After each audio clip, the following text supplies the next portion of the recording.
Il y a des matins où l'air semble plus lourd, comme si chaque respiration pesait.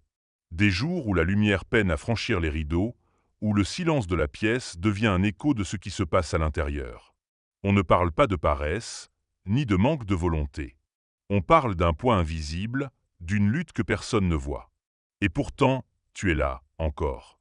Peut-être que tu ne sais pas pourquoi. Peut-être que tu avances simplement parce que t'arrêter serait pire. C'est dans ces moments-là que quelque chose de précieux se cache. Une force qui ne se crie pas, mais qui persiste. Une lumière timide, mais indestructible. Aujourd'hui, on ne va pas chercher à la fabriquer. On va apprendre à la reconnaître, à l'écouter et à lui laisser plus de place, pour que chaque jour ait une chance de s'ouvrir autrement. Il y a un appel qui ne se manifeste pas par des mots, ni par une voix claire. C'est une sensation, sourde et persistante, qui s'installe sur tes épaules dès le réveil. Elle ne pousse pas vers l'avant comme un élan enthousiaste. Elle attire vers le bas, comme un poids qui ne se détache pas. Et pourtant, au fond, tu sais qu'il ne s'agit pas seulement de fatigue. Cet appel, c'est comme une tension entre deux réalités.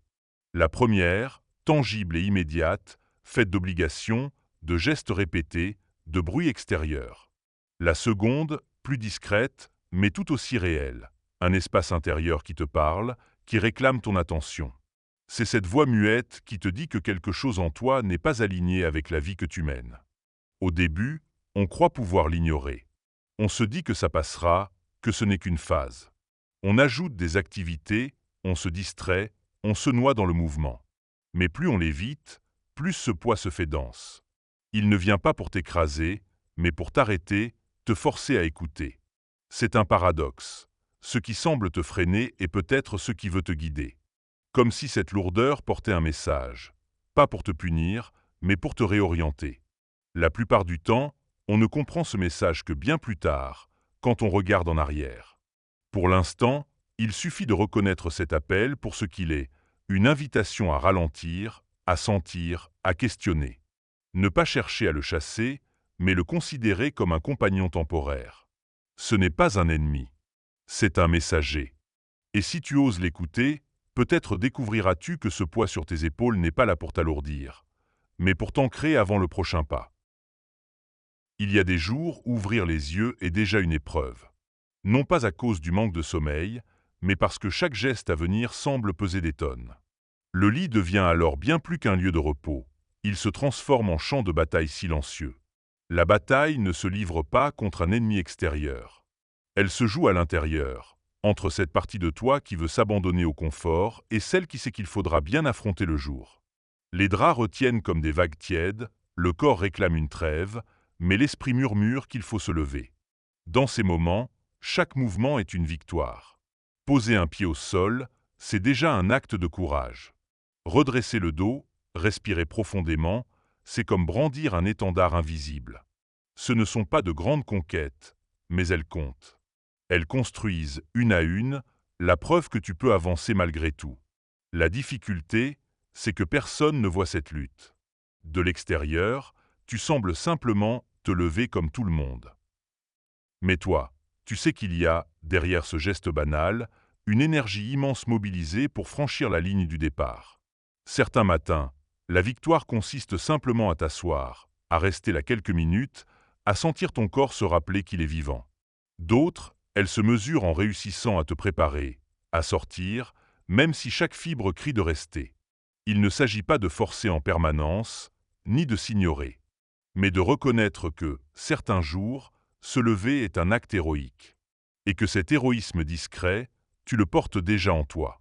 Ce combat matinal n'est pas là pour te briser. Il est là pour te rappeler que, même dans tes moments les plus fragiles, tu peux encore choisir d'avancer. Il y a un repos qui guérit et un repos qui enferme. Le premier recharge, apaise, redonne au corps et à l'esprit l'élan pour continuer. Le second ressemble à une douce évasion, mais il éteint peu à peu la lumière intérieure. On croit parfois se protéger en s'allongeant encore un peu, en repoussant les obligations, en coupant le contact avec le monde. Et il est vrai que, dans certaines périodes, ce retrait est nécessaire. Mais quand il devient la règle plutôt que l'exception, il commence à peser. Ce repos-là n'est plus un soin, c'est une fuite. Il ne guérit pas la blessure, il l'anesthésie. Et si l'on reste trop longtemps dans cet état, la réalité se transforme en une vague ombre lointaine. On se sent à l'abri, mais on se coupe aussi de tout ce qui pourrait nourrir l'âme. La clé est dans la conscience que l'on met dans ces moments. Se demander, suis-je en train de me réparer ou de me cacher? Suis-je en train de reprendre mon souffle ou d'éviter le prochain pas? Reconnaître cette nuance est un premier pas vers le rééquilibrage. Parfois, il suffit d'un geste simple, ouvrir une fenêtre, sortir quelques minutes, parler à quelqu'un, pour transformer une fuite en respiration véritable. Le vrai repos est un retour à soi, pas une disparition. Il y a des personnes pour qui le monde entre sans filtre. Chaque parole, chaque regard, chaque atmosphère est ressentie en profondeur. Ce n'est pas une sensibilité choisie, c'est une manière d'être au monde. Elle colore tout, amplifie la beauté, mais aussi la douleur. Vivre ainsi, c'est percevoir les nuances invisibles aux autres. Sentir la tension derrière un sourire, deviner la fatigue dans un silence, être touché par une musique jusqu'aux larmes. Cette intensité peut nourrir, mais elle épuise aussi. Car le flot ne s'arrête jamais. Avec le temps, cette sensibilité devient parfois un poids. On se protège en se retirant, en fermant certaines portes, pour ne pas être submergé. Mais dans ce retrait, on perd aussi une part de la connexion qui rend la vie vibrante. Le défi est là, apprendre à rester ouvert sans se dissoudre, à accueillir ce qui vient sans le laisser tout envahir. Cela demande de poser des limites claires, même invisibles, de savoir quand écouter et quand se préserver. Cette sensibilité, si elle est apprivoisée, devient une force rare. Elle permet de voir ce que d'autres ne voient pas, de comprendre au-delà des mots, de tisser des liens plus profonds. Mais pour cela, il faut accepter qu'elle ne sera jamais réglée ou atténuée comme un interrupteur. Elle est une flamme. Trop vive, elle brûle, bien entretenue, elle éclaire. Et dans un monde qui court, qui simplifie, qui s'anesthésie, porter cette flamme est un acte de courage. Il y a des moments où tout semble figé. Les projets n'avancent plus, l'énergie chute, et l'on se sent comme suspendu dans un espace vide. Ces instants sont souvent vécus comme des pertes de temps, des blocages à dépasser au plus vite.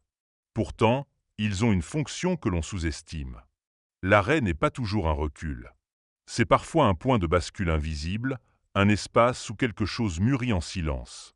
Comme la graine sous la terre qui ne montre encore rien à la surface, mais prépare déjà sa croissance. Dans ces périodes, il est facile de se juger, de se dire que l'on devrait faire plus. Mais cet immobilisme apparent est souvent une étape d'intégration. L'esprit assimile, le corps récupère, le cœur ajuste sa direction. La clé est de ne pas confondre l'arrêt avec la fin. Tant que tu respires, le chemin continue, même si les pas ne se voient pas. Accepter ces pauses comme faisant partie du rythme naturel de la vie permet de relâcher la pression et d'écouter ce qui se prépare. Ce qui semble un vide aujourd'hui peut être le socle de l'élan de demain. Il y a des jours où l'idée d'abandonner semble la seule issue, où chaque effort paraît inutile, où même la lumière du matin ne parvient pas à réchauffer l'intérieur. C'est un point de saturation, une lassitude si profonde qu'elle brouille tout horizon. Dans ces instants, on se surprend à imaginer ce que ce serait de tout arrêter, de déposer les armes, de ne plus lutter. Ce n'est pas un caprice ni une faiblesse, c'est le cri d'un être qui a trop porté, trop longtemps. Et pourtant, c'est souvent à cet endroit précis que quelque chose peut changer. Car l'envie d'abandonner, si on l'observe sans la juger, révèle une vérité. Ce n'est pas la vie que l'on veut quitter, mais la façon dont on la vit. Ce moment devient alors une invitation à redéfinir ses forces, à revoir ce qui est essentiel et ce qui ne l'est plus. Parfois, il ne s'agit pas de tout laisser derrière soi, mais de déposer ce qui pèse inutilement. Il faut oser s'arrêter, prendre ce recul qui paraît dangereux, mais qui est en réalité salutaire. Laisser le corps et l'esprit souffler. Demander de l'aide si nécessaire, accepter que l'on ne peut pas toujours tenir seul. L'envie d'abandonner n'est pas la fin du chemin. Elle peut devenir le seuil d'une nouvelle étape, celle où l'on ne se bat plus contre soi, mais avec soi. Et si tu regardes bien, tu verras que tu as déjà traversé d'autres tempêtes. Celle-ci, même si elle paraît plus sombre, porte en elle la même vérité. Tu as en toi plus de ressources que tu ne le crois. Se lever peut sembler anodin pour beaucoup. Mais pour certains, c'est une victoire qui se joue chaque matin. Un geste minuscule en apparence, mais qui porte en lui tout le poids d'une bataille intérieure. Il y a ces jours où tout pousse à rester immobile. La fatigue, le découragement, l'envie de se cacher du monde. Et pourtant, quelque chose en toi choisit de poser un pied au sol. Ce n'est pas un geste mécanique, c'est un acte de résistance. Résister, ici, ne veut pas dire se raidir contre tout. Cela signifie refuser de se laisser engloutir par ce qui voudrait t'immobiliser. C'est dire à voix basse, même sans y croire totalement, pas aujourd'hui, pas maintenant. Parfois, cette résistance prend des formes discrètes. Se lever pour préparer un café, ouvrir les volets, respirer l'air frais. Ce sont de petits rituels qui rappellent à ton corps qu'il est vivant et à ton esprit qu'il peut encore avancer. Il est important de reconnaître la valeur de ces gestes. Trop souvent, on minimise ce qui ne ressemble pas à un exploit visible. Pourtant, dans les périodes les plus sombres, ce sont ces micro-actes qui maintiennent la flamme. Chaque matin où tu te lèves malgré tout, tu poses une pierre de plus sur le chemin qui te ramène à toi. Et même si la journée n'est pas parfaite, ce premier pas a déjà changé quelque chose. Car résister ainsi, c'est aussi se rappeler que tu n'es pas défini par les tempêtes que tu traverses, mais par la façon dont tu choisis, encore et encore, de te relever. La solitude a mauvaise réputation. On l'associe souvent au manque, à l'isolement, à l'abandon. Pourtant, lorsqu'elle est choisie ou accueillie, elle peut devenir un lieu de force et de régénération. Dans cet espace silencieux, tu n'as plus à te conformer aux attentes des autres. Tu peux retirer les masques, laisser tomber les rôles, respirer à ton rythme. C'est un temps où les bruits du monde s'atténuent pour que ta propre voix intérieure se fasse entendre. La solitude n'est pas vide. Elle est remplie de nuances subtiles. Le murmure de tes pensées, le souvenir de tes rêves, la clarté qui émerge quand tout ralentit. Elle permet de voir ce qui, dans ta vie, est vraiment essentiel. Bien sûr, il y a des moments où elle pèse. Mais si tu l'accueilles comme un espace sacré plutôt que comme une punition, elle devient un terrain fertile. C'est dans cette intimité avec toi-même que tu peux reconstruire, réorienter, te recentrer. La solitude consciente n'isole pas du monde, elle prépare à y revenir plus entier. On croit souvent que la lumière naît dans la clarté. Mais en réalité, elle se forge dans l'ombre. C'est dans les moments où tout semble éteint que se prépare la plus pure des étincelles. Lorsque tu es plongé dans l'obscurité, qu'elle soit émotionnelle, mentale ou physique, ton regard change. Les détails inutiles s'effacent, et ce qui compte vraiment apparaît. C'est là que tu découvres que ta force ne vient pas de l'absence d'épreuves, mais de la façon dont tu traverses celle-ci. La lumière forgée dans l'ombre n'est pas éclatante au point d'aveugler. Elle est douce, stable, comme une lueur qui ne vacille pas au moindre souffle. Elle ne cherche pas à se montrer, mais à éclairer le chemin, pour toi et parfois pour d'autres. Il faut du temps pour comprendre que les passages sombres ont un sens. Sur le moment, ils semblent injustes, insupportables. Mais plus tard, on réalise qu'ils ont façonné une solidité intérieure qu'aucune facilité n'aurait pu offrir. C'est un travail invisible, qui se fait dans le silence des nuits longues, dans les instants où tu pensais avoir atteint ta limite. Et un jour, sans prévenir, tu remarques que tu tiens mieux face aux tempêtes, que tes racines sont plus profondes. Cette lumière, personne ne peut te la donner, et personne ne peut te la retirer. Elle est née de tes épreuves, et c'est ce qui la rend incassable. Alors, même au cœur de l'ombre, garde à l'esprit que quelque chose en toi travaille déjà à façonner la clarté qui viendra. Il existe une force qui ne se mesure pas en muscles, ni en endurance physique. C'est une force silencieuse, ancrée au plus profond, qui se révèle lorsque le corps, lui, semble à bout. Elle se manifeste dans ces instants où, malgré la fatigue, tu trouves encore l'élan pour avancer. Dans ces moments où, alors que tout semble s'effondrer, une petite voix en toi dit « Encore un pas ». Cette force n'a rien de spectaculaire. Elle n'attire pas les regards, elle ne fait pas de bruit. Pourtant, c'est souvent elle qui te sauve. Elle vient de la résilience, de cette capacité à te relever encore, même lorsque tout te pousse à rester à terre.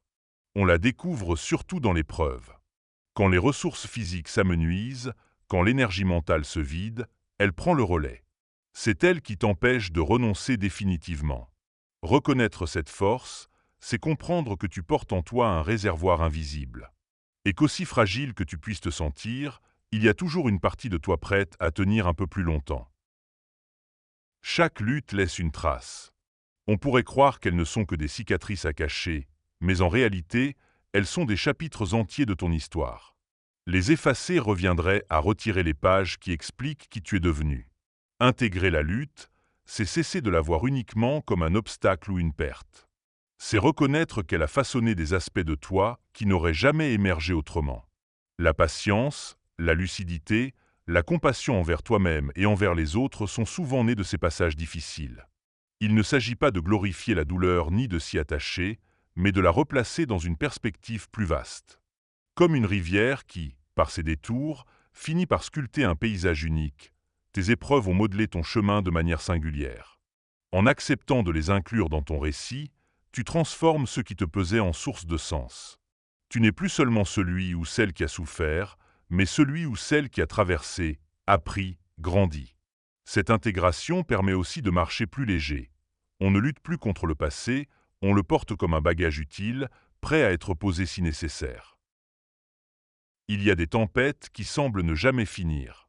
Elles secouent tout sur leur passage, le corps, l'esprit, les certitudes. Dans ces moments, on avance parfois sans voir à plus de quelques pas, simplement en espérant que le sol ne se dérobe pas sous nos pieds. Persister, ce n'est pas ignorer la violence de la tempête.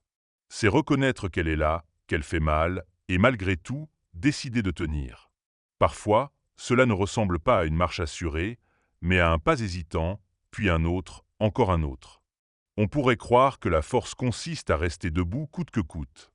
Mais parfois, persister signifie aussi s'accroupir, se protéger, attendre que le vent faiblisse. C'est savoir économiser son énergie pour pouvoir se relever après. Dans la tourmente, il y a toujours de petits points d'ancrage.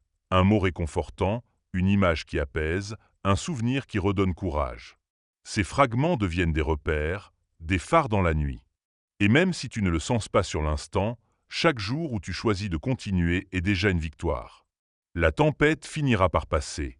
Ce qui restera, c'est la preuve que tu as tenu. Il arrive un moment où l'on sent que quelque chose s'achève. Pas forcément avec fracas, mais avec une évidence tranquille. Les mêmes pensées reviennent moins souvent, les blessures cessent de dicter chaque geste, et l'on se surprend à respirer un peu plus librement. Clore un cycle, ce n'est pas effacer ce qui a été vécu. C'est en reconnaître la place, en extraire l'essentiel, puis laisser le reste derrière soi. Comme on referme un livre après en avoir appris la leçon, prêt à en ouvrir un autre.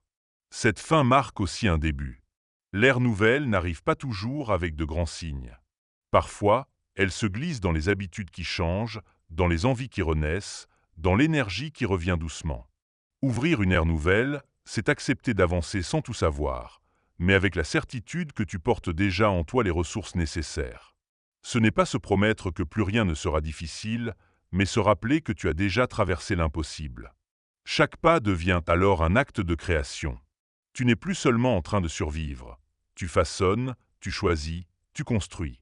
Et si le chemin reste parsemé d'imprévus, il est désormais éclairé par cette lumière que tu as forgée dans l'ombre. Le cycle est clos. Une nouvelle histoire peut commencer.